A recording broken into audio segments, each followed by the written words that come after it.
ഹരിശ്രീ ഗണപതായേ നമഃ. അയോധ്യയിലെ മഹാരാജാവായിരുന്ന ദശരഥ മഹാരാജാവിന് പുത്രഭാഗ്യം ഉണ്ടായിരുന്നില്ല. ഇതിൽ വ്യസനിച്ച രാജാവ് കുലഗുരുവിൻ്റെ ഉപദേശമനുസരിച്ച് ഋഷ്യശൃംഗ മഹർഷിയുടെ സാന്നിധ്യത്തിൽ സരയൂ നദീതീരത്ത് വെച്ച് പുത്രകാമേഷ്ടിയാഗം നിർവഹിച്ചു. യാഗാഗ്നിയിൽ നിന്നും തേജോമയനായ ഒരു ദിവ്യപുരുഷൻ ഉയർന്നു വരികയും ദിവ്യമായ പായസം അയോധ്യാധിപനു സമ്മാനിക്കുകയും ചെയ്തു. അദ്ദേഹം തൻ്റെ പത്നിമാരായ കൗസല്യ, കൈകേയി എന്നിവർക്ക് പകുതി പകുത്തു നൽകി. അവർ രണ്ടുപേരും തങ്ങൾക്ക് ലഭിച്ചതിൻ്റെ അർദ്ധഭാഗം സുമിത്രയ്ക്ക് വീതിച്ചു കൊടുത്തു. അങ്ങനെ ഇരിക്കെ ദശരഥ മഹാരാജാവിൻ്റെ 3 പത്നിമാർ ഗർഭം ധരിക്കുകയും കൗസല്യ പുണർദം നക്ഷത്രത്തിൽ ശ്രീരാമനെയും, കൈകേയി പൂയം നക്ഷത്രത്തിൽ ഭരതനെയും, സുമിത്ര ലക്ഷ്മണ ശത്രുഘ്നന്മാരെ ആയില്യനാളിലും പ്രസവിച്ചു. കൗസല്യാദേവിക്ക് പുത്രനായി പിറന്നത് ശ്രീനാരായണൻ തന്നെയാണെന്നറിഞ്ഞ കൗസല്യാദേവി ഭഗവാനെ സ്തുതിച്ചു.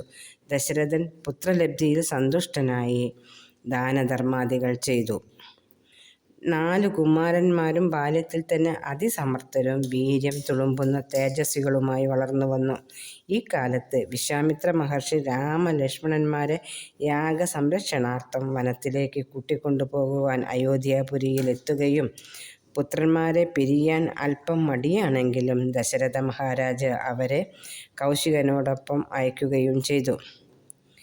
വിശപ്പിൽ നിന്നും ദാഹത്തിൽ നിന്നും മുക്തരാവാനുള്ള ബല, അതിബല എന്ന 2 മന്ത്രങ്ങൾ വിശ്വാമിത്രനിൽ നിന്നും അവർ സ്വീകരിച്ചു. വിശ്വാമിത്രൻ അനേകം വിശിഷ്ട വിദ്യകൾ നൽകി കുമാരന്മാരെ ശക്തരാക്കി. മുനിമാരുടെ യാഗങ്ങൾ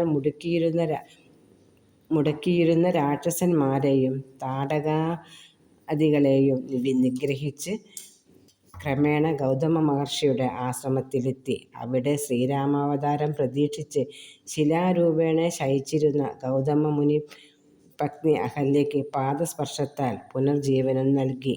അഹല്യ ശ്രീരാമനെ സ്തുതിച്ചു.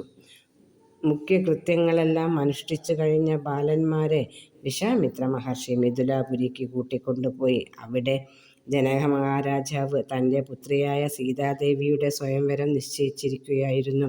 ശ്രീ പരമേശ്വരദത്തമായ ത്രയംബകം കുലച്ച് സീതാദേവിയെ വരിച്ചു. ജനകൻ്റെ മറ്റു മക്കളായ ഊർമിള, ശ്രുതകീർത്തി, മാണ്ഡവി എന്നീ പുത്രിമാരെ ലക്ഷ്മണൻ, ഭരതൻ, ശത്രുഘ്നനും വരിച്ചു. വസിഷ്ഠ മഹർഷിയുടെ കാർമ്മികത്വത്തിൽ നടന്ന വിവാഹശേഷം അവർ അയോധ്യയിലേക്ക് സന്തോഷപൂർവ്വം യാത്രയായി. മാർഗമധ്യേ മഹാവിഷ്ണുവിൻ്റെ അംശാവതാരമായ ഭാർഗ്ഗവരാമനുമായി ഏറ്റുമുട്ടുകയും ശ്രീരാമൻ ജയിക്കുകയും ചെയ്തു. ശ്രീരാമാദികൾ അയോധ്യയിൽ പ്രവേശിച്ചു. ദശരഥൻ പത്നിമാരോടും കുമാരന്മാരോടുമൊത്തു രാജകാര്യങ്ങൾ നിർവഹിച്ച് കഴിയവേ കേകയ രാജ്യത്തിൽ നിന്നും യുധാജിത്തിൻ്റെ സന്ദേശമനുസരിച്ച് കൈകേയി തന്നെ